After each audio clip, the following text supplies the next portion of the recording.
le vie, se mi dà una mano, che cerco di aiutarla per arrivare il prima possibile a casa. Allora ti dico subito, tu conosci quella strada? Quella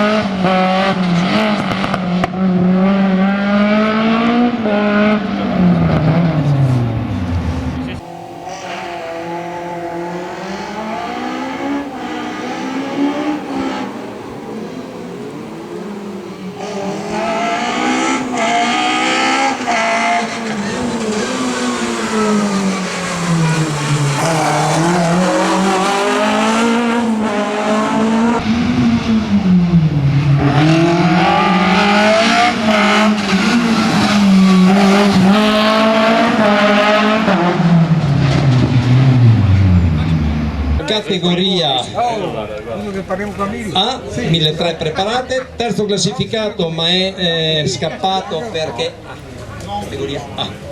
È dovuto scappare perché ha una gara di kart a Precenicco, quindi saluta Giorgio, ringrazia per la bella giornata, ha dovuto saltare anche l'ultima manche. Secondo classificato Alessandro Boscari, e da Rimini vince la categoria Lucio Costantini. Ha rinunciato a un weekend al mare, Rimini per venire qua con noi, ma noi abbiamo Jesolo qua vicino, non è che cambia molto. Complimenti alla categoria A, andiamo avanti con la categoria B.